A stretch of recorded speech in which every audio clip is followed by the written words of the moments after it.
बिस्मिल्लाहिर्रहमानिर्रहीम। इय्याका नअबुदु व इय्याका नस्तईन। मैं आज पख्तूनख्वा के ताजरों, पहले तो इस शानदार और जुनूनी इस्तकबाल का मैं आपका दिल से शुक्रिया करता हूं। बहुत बहुत शुक्रिया आपका। अब ये ठान लेंगे हम कोई गुलाम तो नहीं। अच्छा,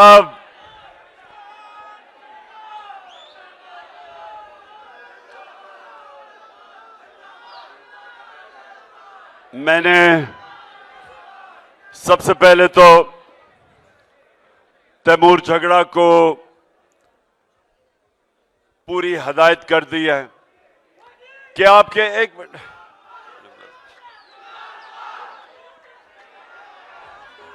हदायत की है तैमूर को कि मेरे पख्तूनख्वा के ताजरों के जो आजकल मसले आ रहे हैं, मैंने उसे कहा कि वो सारे मसले आपके हल करे और बाद में इंशाअल्लाह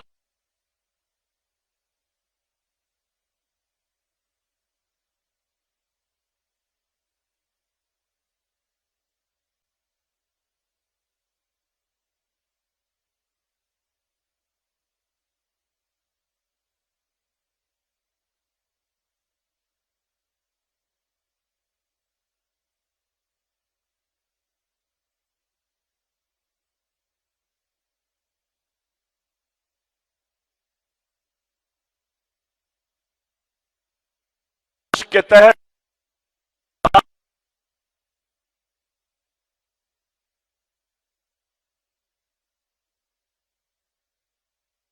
मुल्क के ऊपर मुसल्लत किया गया और उसके बाद जो आपने हालात देखे और आप सबसे बेहतर जानते हैं कि वो मुल्क 17 साल के बाद जो सबसे तेजी से तरक्की कर रहा था, जिसकी इकोनॉमिक ग्रोथ, और ये जो हर साल पब्लिश होती है the economic survey of Pakistan, इसी हुकूमत ने पब्लिश की थी, जो हर साल का वो सर्वे होती है कि मुल्क के माशियत के क्या हालात हैं। तो उसके मुताबिक मैं आप सबको फख्र से बताता हूं कि 17 साल के बाद सबसे तेजी से पाकिस्तान की इकोनॉमिक ग्रोथ बढ़ रही थी, दौलत में इजाफा हो रहा था, जीडीपी बढ़ रहा था 5.6% तीसरे साल और चौथे साल 6%। ये 17 साल के बाद पाकिस्तान की माइशत ऊपर जा रही थी।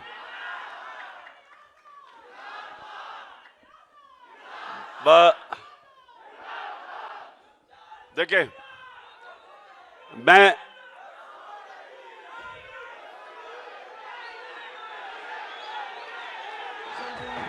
इमरान खान दे नवे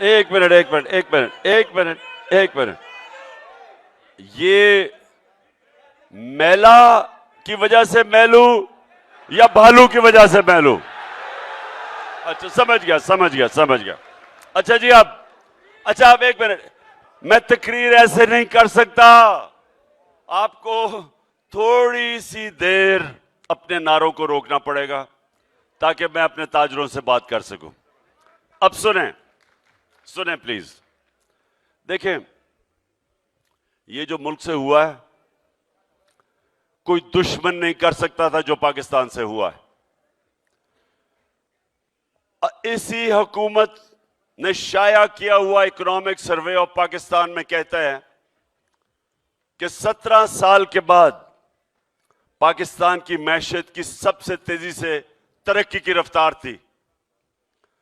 इसी सर्वे के मुताबिक पाकिस्तान की जो एक्सपोर्ट्स थी, असल में मुल्क अमीर तब होता है जब उसकी एक्सपोर्ट्स ऊपर जाती है। चाइना आज दुनिया की इकोनॉमिक सुपर पावर बन चुका है क्योंकि उनके पिछले 30 साल से उनकी एक्सपोर्ट्स बड़ी तेजी से ऊपर गई हैं। गवर्नमेंट ने तवज्जो दी एक्सपोर्ट्स पे। ईस्ट एशियन टाइगर्स, जिसमें मलेशिया और इंडोनेशिया था, 90 की दिहाई में वो सब पाकिस्तान से आगे निकल गए क्योंकि उन्होंने एक्सपोर्ट्स की। हिंदुस्तान 90 की दिहाई से पहले हर तरह पाकिस्तान से पीछे था। बांग्लादेश हर तरह पाकिस्तान से पीछे था 90 की दिहाई से पहले। जब से ये दो माफिया खानदान आए हैं, बांग्लादेश भी आगे निकल गया, हिंदुस्तान भी आगे निकल गया। जो मुल्क एक वक्त ऐसा था कि पाकिस्तान की तरफ देखते थे कि मॉडल था तरक्की का, 60 की दहाई में पाकिस्तान, दुनिया जो गरीब मुल्क थे पाकिस्तान आके देखते थे कि पाकिस्तान का मॉडल क्या है, वो सब आगे निकल गए। जब से ये दो खानदान आए, ये अमीर होते गए, मुल्क मकरूज होता गया क्योंकि हम कभी भी कोई प्लान ही नहीं बना कि कैसे हम अपनी एक्सपोर्ट्स यानी दौलत में इजाफा कैसे करेंगे। इंडस्ट्री जो 60 की दहाई में तेजी से आगे बढ़ रही थी, पहली दफा हमारे होते हुए, हमारे 3.5 साल में पहली दफा हमने इंडस्ट्री को उठाया। 11% पे बढ़ रही थी। लार्ज स्केल मैन्युफैक्चरिंग जो इंडस्ट्री होती है, इसी इकोनॉमिक सर्वे में 11% उसमें इजाफा हो रहा था, जिसकी वजह से वर्ल्ड बैंक कहता है कि सारे बर्रे सगीर में जिस मुल्क में सबसे ज्यादा रोजगार मिल रहा था वो पाकिस्तान था। तो वो मुल्क जिसकी एक्सपोर्ट्स भी बढ़ रही थी, बैरून मुल्क जो रेमिटेंसेस थी, जो हमें बाहर से पैसा भेजते थे, हमारे बैरूनी मुल्क पाकिस्तानी, रिकॉर्ड पे वो थी 31 अरब डॉलर पे। जब नून लीग छोड़ के गई थी तो वो 19 अरब डॉलर पे थे। हमने उनको पूरी मदद की कि किसी तरह बैंकों के जरिए हमारे पैसा भेजें, 31 अरब डॉलर पे चला गया। एक्सपोर्ट्स 32 अरब डॉलर पे, रिकॉर्ड। सबसे बड़ी बात कि हमने इस्लाहत की एफबीआर के अंदर और करते जा रहे थे। 6100 अरब पे हमारी टैक्स कलेक्शन हुई, जो पाकिस्तान की तारीख में रिकॉर्ड थी। और हमने अपनी किसानों की मदद की। 4 जो बड़ी बड़ी फसलें थी, पिछले 2 साल रिकॉर्ड पैदावार हुई फसलों में। तो वो मुल्क जो आगे बढ़ रहा था, उधर एक बैरूनी साजिश के तहत इन चोरों को हमारे ऊपर मुसल्लत किया गया। और आज आप मेरे से बेहतर जानते हैं, क्योंकि आप तो मार्केट में बैठे हुए हैं, आप ताजर हैं। आज 50 साल के बाद सबसे ज्यादा पाकिस्तान में महंगाई हुई है। आज सारे महंगाई के रिकॉर्ड टूट गए हैं। क्या वजह है? ये कहते जी हम आईएमएफ की वजह से महंगाई हुई है। आईएमएफ तो इनके साथ सिर्फ 5 महीने में है, हम तो 2.5 साल हम आईएमएफ के साथ थे। इन्होंने कहा जी आलमी मंडी में चीजें महंगी हुई हैं। आलमी मंडी में पिछले साल से चीजें महंगी थी। मैं जब कहता था कि महंगाई इंपोर्टेड है, आलमी मंडी से है, और सबसे बड़ी वजह तेल है। ये याद रखें कि तेल सबसे ज्यादा हमारा डॉलर खर्च होता है तेल इंपोर्ट करने में, पेट्रोलियम प्रोडक्ट्स के ऊपर। तकरीबन 37% जो हमारा पैसा डॉलर मुल्क से बाहर जाता है वो पेट्रोलियम प्रोडक्ट्स पे था। तो ये सुन ले ताजरों,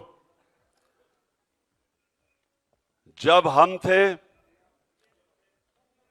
$103 से $115 पे तेल की कीमत गई। आज $90 है तेल की कीमत। आज तकरीबन $13 कम है आलमी मंडी में तेल की कीमत। हम डीजल और पेट्रोल 150 रुपए लीटर पे दे रहे थे, 150 रुपए लीटर पे दे रहे थे। आज 250 रुपए पे डीजल है, जबकि आलमी मंडी में नीचे गिर चुका है तेल, और 236 रुपए पे पेट्रोल है, और अभी और बढ़ेगा। हम जब थे बिजली 16 रुपए यूनिट पे थी, आज 45 रुपए तक पहुंच गई और टैक्स लगा के उससे ऊपर चली गई बिजली। आज लोग बिजली की कीमत नहीं दे सकते, घर बिजली के बिल नहीं दे सकते। आम घर, तनख्वाहदार तबका पिस गया है। सारा जो तबका तनख्वाहदार था उसके लिए तो अब क़यामत आ चुकी है। तो मेरा सवाल है कि कौन सी मुल्क में क़यामत आई थी कि सारी चीजें 50 साल में सबसे महंगी? क्योंकि अगर तेल वजह है तो तेल तो अब सस्ता है, हमारे दौर में ज्यादा महंगा था। आज आलमी मंडी में जो घी है, पाम ऑयल है, घी जिसे बनता है पाम ऑयल, हमारी बारी में $1700 का था, आज $1000 पे आ चुका है। लेकिन घी आज महंगा है।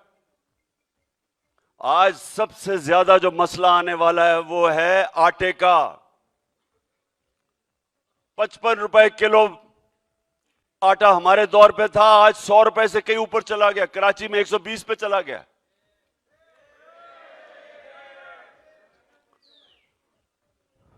चावल 100 रुपए किलो हमारे दौर में था, आज 220 रुपए पे चला गया।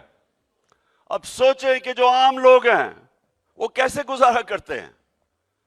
जो अब मजदूरी तो बढ़ी नहीं लोगों की, रोजगार कम होता जा रहा है। फैसलाबाद में 20% टेक्सटाइल इंडस्ट्री बंद हो चुकी है। हमारे दौर में अभी 6 महीने पहले फैसलाबाद के अंदर मजदूर नहीं मिलते थे टेक्सटाइल इंडस्ट्री के, बाहर से लाने पड़ते थे मजदूर।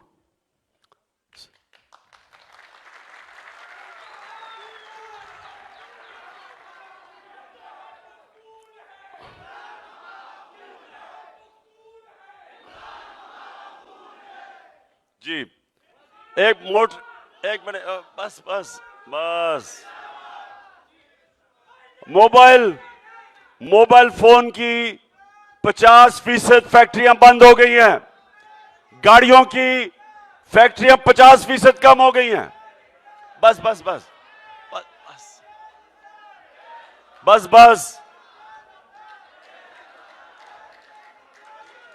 बस मेलू बस।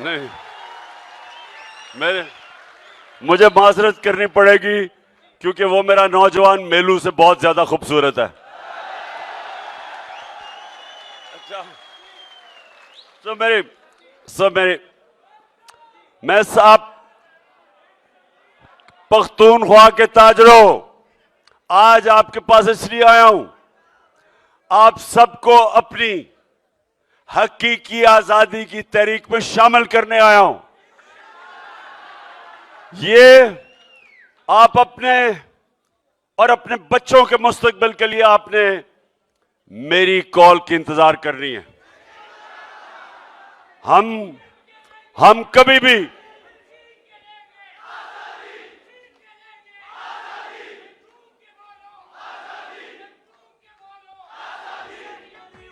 हाँ, और एक मिनट और मैं आपको बता लूं, और हम सुन लो, हम कभी ये जो मुल्क से जो भगौड़े हैं, आप पता है ना भगौड़ा क्या होता है,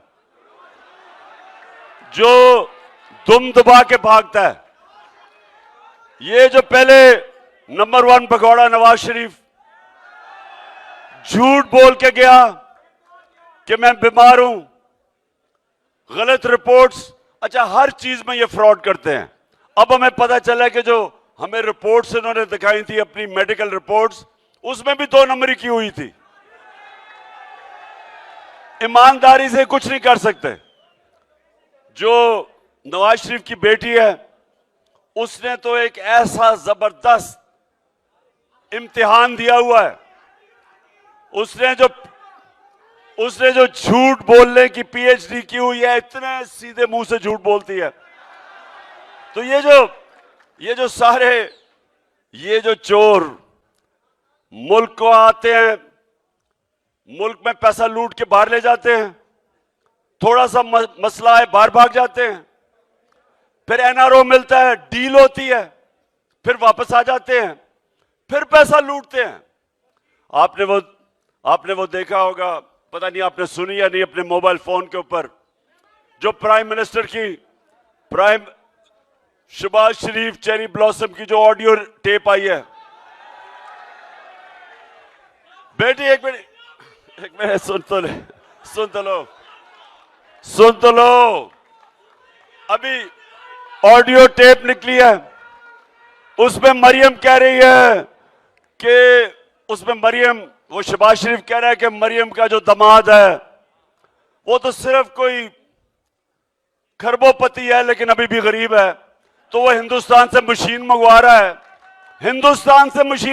सुने जरा, हमारे दौर में हमने हिंदुस्तान के खिलाफ तजारत तब बंद की जब उन्होंने कश्मीरियों का जो हक था, जो यूनाइटेड नेशंस की सिक्योरिटी काउंसिल रेजोल्यूशन में जो उनका राइट ऑफ सेल्फ डिटर्मिनेशन, यानी कि जो उनका हक था कि अपनी मुस्तकबिल का फैसला करें रेफरेंडम के या प्लेबिसाइट के जरिए, जब नरेंद्र मोदी की हुकूमत ने वो लिया, तब हमने कहा जब तक आप वापस उनको स्टेटहुड नहीं देते हमारे ताल्लुकात खत्म। अब ये आके हिंदुस्तान से मशीनरी इंपोर्ट कर रहे हैं, क्योंकि इनको कोई फिक्र नहीं है कि वो बेचारे कश्मीरियों पे गुजर रही है, जो कुर्बानियां दे चुके हैं। वो 1 लाख कश्मीरी शहीद हो चुका है, और ये अपने सिर्फ पैसे बनाने के लिए, पैसे की बुत की पूजा करने वाले हिंदुस्तान से अब वो चोरी का छुपा के वो मशीनरी इंपोर्ट करवा रहा है। और शहबाज शरीफ कह रहा है कि हम तरीका बताएंगे कि कैसे हम बुरा लें।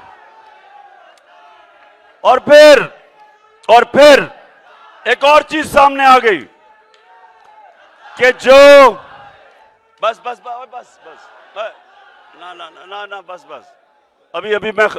अभी मैं नारे मंगवाऊं, आप सबसे मरवाऊंगा, अभी नहीं। अब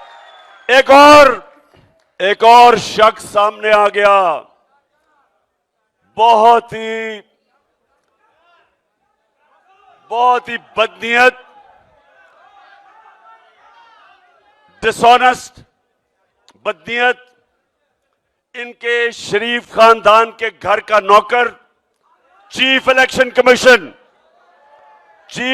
कमीशन सामने आ गया है। वो इससे नवाज शरीफ से हुक्म लेता है कि जनाब कितने तहरीक इंसाफ के लोगों को डिस्क्वालीफाई करना है।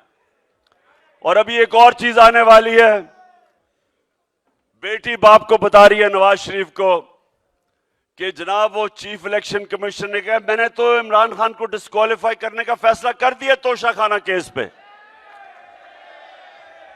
कहता लेकिन अभी ग्रीन सिग्नल नहीं आ रहा। ये चीजें निकली हैं। अल्लाह अल हक का सबसे बड़ा उसका वादा है कि सच सामने आएगा।